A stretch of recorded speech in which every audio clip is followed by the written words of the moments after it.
Меня зовут Кривошапкина Анастасия Ивановна, я врач-неонатолог.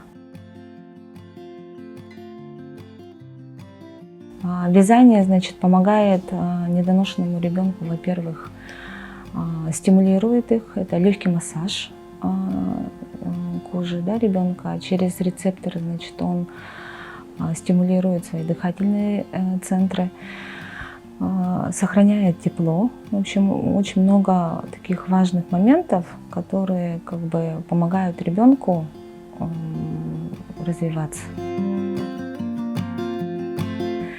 Детские вещи для недоношенных детей вяжутся только из натуральной пряжи. И в основном это шерсть и хлопок. Выбираем мы, во-первых, поярче цвета и так, чтобы они чтобы не было ворсинок, скажем так. Вязать начала я. Это примерно 2 года назад я начала это делать. У нас эту идею подхватывают еще и мамочки, которые ухаживают за своими детьми, потому что зачастую бывает, что ребенок находится отдельно в боксированной палате, мама находится отдельно. Она только приходит и в бокс и ухаживает за ребенком. Она видит, что у кого-то есть такая игрушка, и она хочет своему ребенку свою игрушку сделать, Поэтому у нас женщины очень хорошо вяжут, достаточно много, женщин таких. И они вяжут для своих детей такие игрушки. Мы вообще не препятствуем этому, наоборот, это стимулирует, связывает маму и ребенка, Она с такой любовью и теплотой это делает, поэтому я считаю, что это очень немаловажный фактор. У нас в отделении вяжут несколько человек. Самая главная вязальщица у нас Марина Васильева. И она прекрасно вяжет эти детские вещи, у нее очень прекрасно получается. В Ютубе, в интернете можно посмотреть прям поэтапно, как связать ту или иную вещь.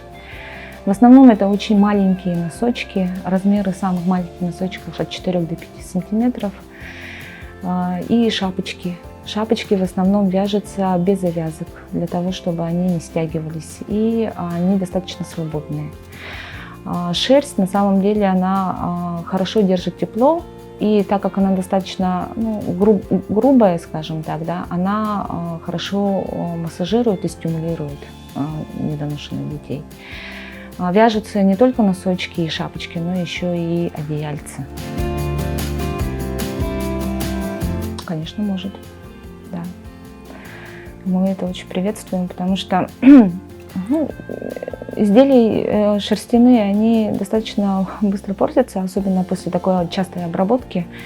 Соответственно, идет усадка и выцветание этих вещей, соответственно, а времени на того, чтобы прямо сесть и вязать эти вещи, не у всех медицинских работников это хватает. В нашем отделении каждая игрушка, каждое изделие такое, она, во-первых, стирается, и мы их автоклавируем.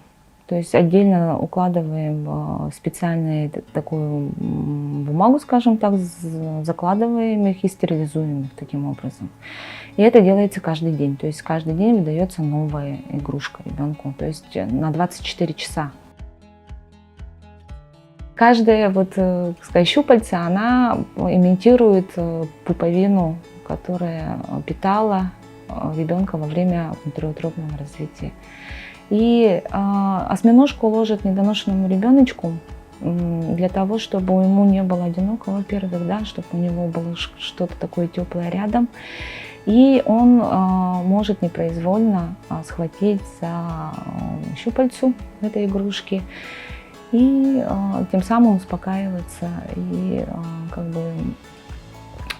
чтобы оно придавало ему какой-то уверенности, можно так сказать.